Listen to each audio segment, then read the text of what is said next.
participation in conferences has on how it informs your teaching and your work?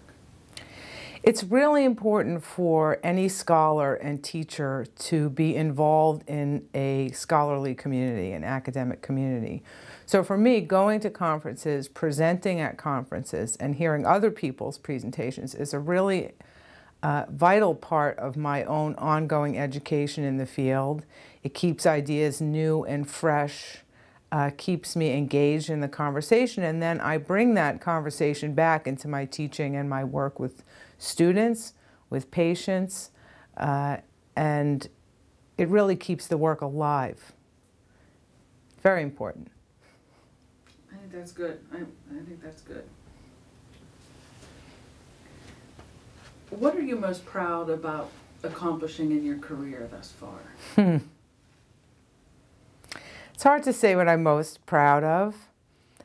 I think in a very real way, the thing that I'm proudest of is my students and what I see them doing after they finish this program. It's the most gratifying thing to me, to see my students out there working in their communities, helping people, changing the world, sharing their ideas, and thinking about new ways to further their education and the field. So I think that's really what I'm the most proud of. That's good.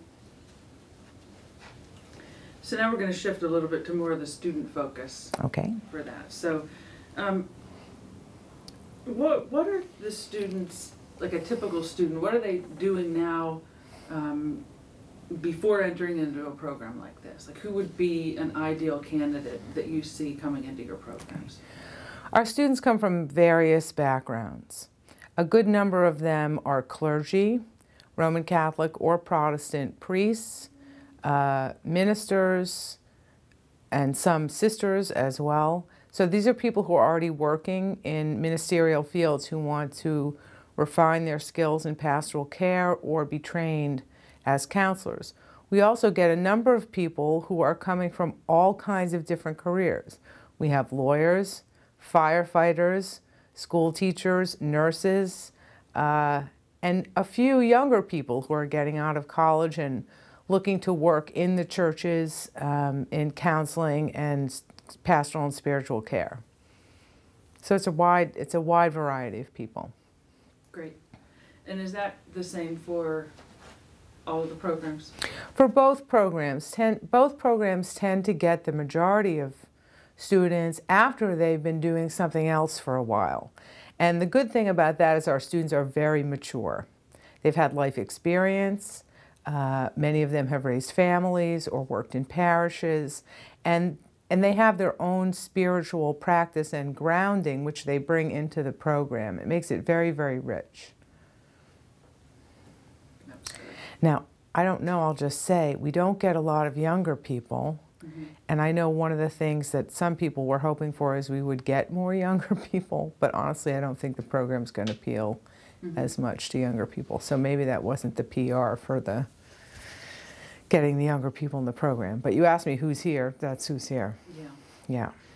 Who would be suited for this program if I'm a younger person thinking of career options and a calling or whatever? Like what, if someone doesn't have so much experience, do they still fit in the program? I think almost anybody can benefit from both the pastoral care and counseling and the pastoral care online programs. What it takes is a person who really feels committed to working with people, someone who really wants to help people and is also mature and is willing to look at themselves as part of the program. Because the way that we train people here in both the pastoral care online and the 60-credit pastoral counseling program, we include a lot of reflection on our own experience, because being spiritually and psychologically mature is what's going to allow you then to be the most helpful to other people who come to you. Cool. Okay, so that's like 3 good answers about students. I think we can Okay. use that. What can students, once they graduate, what can they do professionally with this degree? So what are some of my career options? Okay.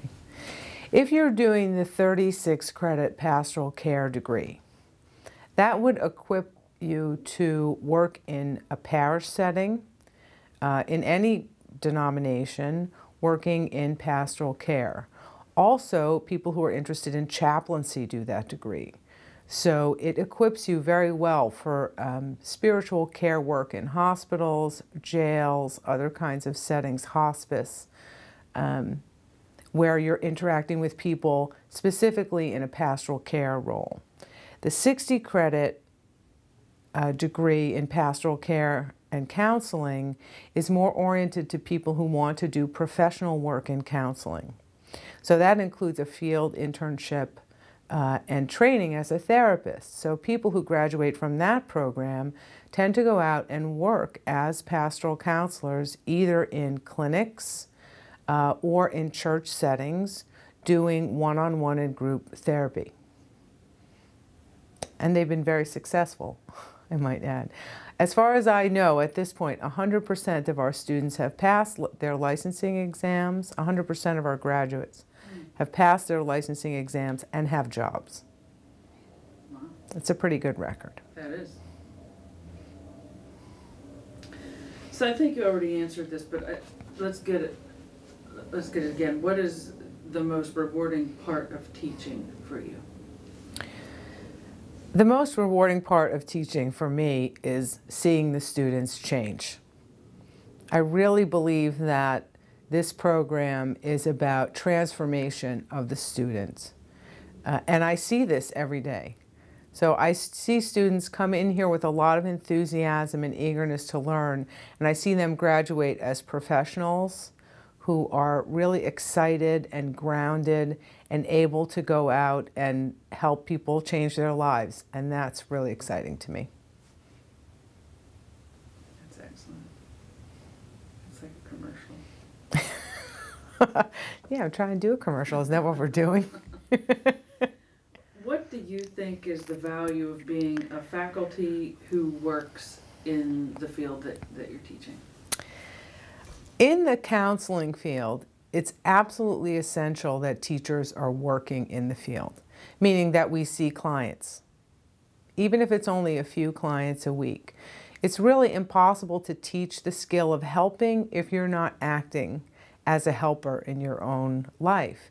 And my work with my clients keeps my skills fresh, the skills that I'm then passing on to my students, but also it helps to expand me, helps me to grow, and I'm constantly learning in that clinical practice. And that learning is what I'm passing on to my students in the classroom. That's good.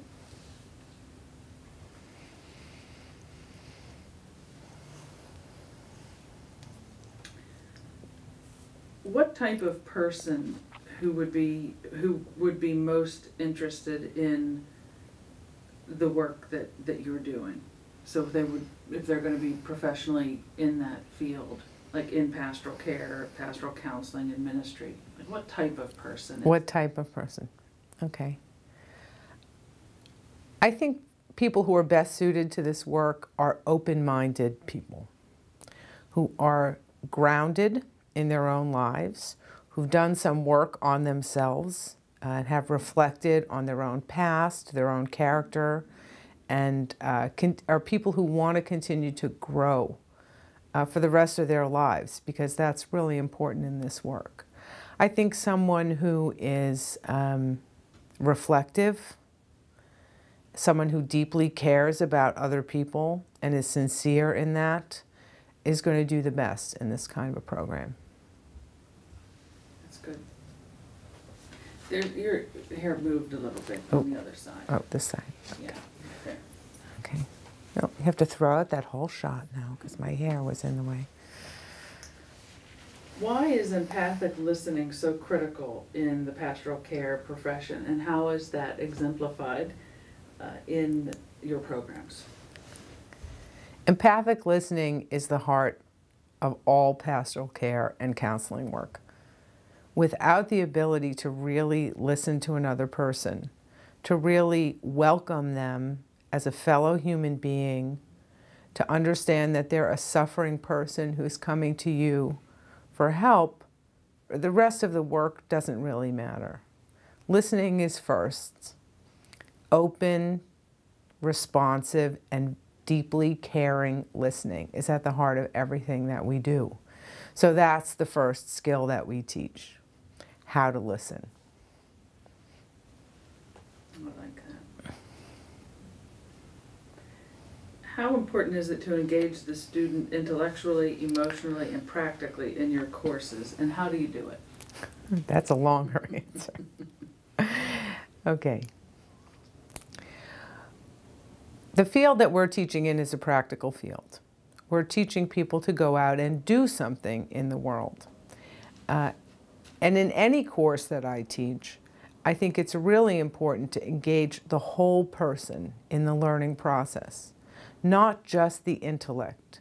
Intellectual knowledge is very, very important, and we want you to master that.